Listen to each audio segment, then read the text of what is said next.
Hello students, good evening. Welcome to my YouTube channel. I am Sunil बिज this side. सो हम कर रहे हैं पॉलिटिकल साइंस के क्वेश्चन और इस सीरीज़ में ये तीसरा वीडियो होगा। तो करते हैं इसका पहला क्वेश्चन। डैश भारत सरकार के राजस्व और व्यय के लेखा परीक्षा के लिए भारत की संसद द्वारा गठित संसद के चयनित सदस्यों की एक समिति है, तो इसको लोक लेखा समिति कहते हैं। ठीक है, जो किस चीज़ का ध्यान रखती है कि कितना रेवेन्यू हुआ है, कितना खर्चा हुआ है भारत सरकार का, इंडियन गवर्नमेंट का। तो वो कौन सी समिति है? लोक लेखा समिति। मुख्य चुनाव आयुक्त का कार्यकाल 65 वर्ष का होता है, 6 वर्ष का होता है, या 65 वर्ष की उम्र तक, जो भी पहले हो। तो जो हमारे चीफ इलेक्शन कमीशन है, या तो वो 6 वर्ष का उनका पूरा कार्यकाल हो जाए या उनकी 65 वर्ष पूरी हो जाए। 10 अक्टूबर 2017 को कृषि और किसान कल्याण मंत्री कौन थे? तो राधा राम मोहन सिंह। ठीक है, अभी आप कमेंट करके बता सकते हैं कि वर्तमान में कृषि और किसान कल्याण मंत्री कौन है सेंट्रल गवर्नमेंट में। अनुसूचित जाति, जिसको हम शेड्यूल कास्ट भी बोलते हैं, और अनुसूचित जनजाति शेड्यूल ट्राइब, भारत की आबादी का क्रमशः 2011 की सेंसस के अनुसार कितनी है? 16.6 और 8.6। ठीक है, तो अनुसूचित जो जाति है शेड्यूल कास्ट, वो 16.6 है। निम्नलिखित में से कौन केंद्रीय मुख्य सूचना आयुक्त की नियुक्ति समिति का एक हिस्सा होता है? तो इसमें पी और क्यू, तो पी दे रखा है प्रधानमंत्री और लोकसभा के विपक्ष के नेता। केंद्रीय मुख्य सूचना आयुक्त के ये क्या होते हैं? समिति का एक हिस्सा होते हैं।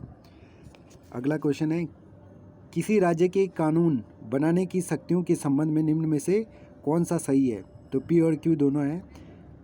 किसी भी राज्य का जो कानून बनाना है, तो उसमें जब राज्य सूची में सूचीबद्ध किसी भी मामले में संसद को कानून बनाने के लिए समर्थ बनाने हेतु 2 या अधिक राज्य अपने संबंधित विधानमंडलों में अपनी सहमति देते हैं और उसी के लिए प्रस्ताव को पारित करते हैं। और अगला वाला है, ऐसा कानून केवल उन्हीं राज्यों पर लागू होगा जिन्होंने ऐसे प्रस्ताव पारित किए हों, न कि सभी राज्यों पर। तो ये इंपॉर्टेंट क्वेश्चन है। अगला क्वेश्चन है, वर्ष 1993 में लागू हुए संवैधानिक डैश अधिनियम का गठन राज्य स्तर या राष्ट्रीय स्तर की तरह ही जमीनी स्तर पर भी लोकतंत्र की स्थापना करने के लिए संवैधानिक स्वीकृति प्रदान करने के लिए किया गया था। तो ये 73वां संविधान संशोधन था।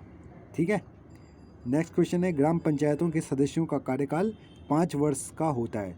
जो भी ग्राम के प्रधान बनते हैं उनका कार्यकाल 5 वर्ष का होता है। इसके अलावा MLA, member of legislative assembly, विधायक, MP, मेंबर ऑफ पार्लियामेंट, सांसद, इन सब का कार्यकाल कितना होता है?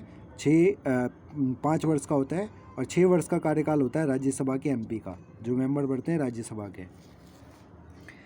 नेक्स्ट क्वेश्चन है, भारतीय संविधान का कौन सा अनुच्छेद केंद्र और राज्य के बीच विधायी शक्तियों के वितरण को निरस्त करता है और किसी भी दूसरे देश के साथ किसी कारनामे, समझौते या संधि पत्र को लागू करने के लिए पूरे भारत के लिए किसी भी कानून को बनाने के लिए केंद्र को अधिकार देता है? तो अनुच्छेद 249 के अंतर्गत ये प्रावधान है। नेक्स्ट क्वेश्चन है, केंद्र और राज्यों के बीच विधायी विषयों के वितरण के बारे में निम्न में से कौन सा सही है? तो पी और क्यू दोनों सही है। विधायी विषयों के वितरण के बारे में, तो संघ सूची में दिए गए विषय पर केवल केंद्रीय सरकार ही कानून बना सकती है, बिल्कुल सही है। राज्य सूची में दिए गए विषयों पर संघ और राज्य सरकार दोनों ही कानून बना सकती है। ठीक है, ये भी सही है। कौन सा प्राधिकारी भारत के उपराष्ट्रपति के चुनाव की प्रक्रिया का संचालन करता है? भारत का चुनाव आयोग। ठीक है, भारत के उपराष्ट्रपति के जो चुनाव होते हैं वो भारत का चुनाव आयोग के द्वारा कराए जाते हैं। नेक्स्ट क्वेश्चन है, संविधान के अनुच्छेद डैश के तहत सर्वोच्च न्यायालय में और संविधान के अनुच्छेद डैश के तहत किसी राज्य के उच्च न्यायालय में जनहित याचिका PIL, ठीक है, PIL पब्लिक इंटरेस्ट लिटिगेशन दायर की जा सकती है। तो संविधान के अनुच्छेद 32 और संविधान के अनुच्छेद 226 के तहत।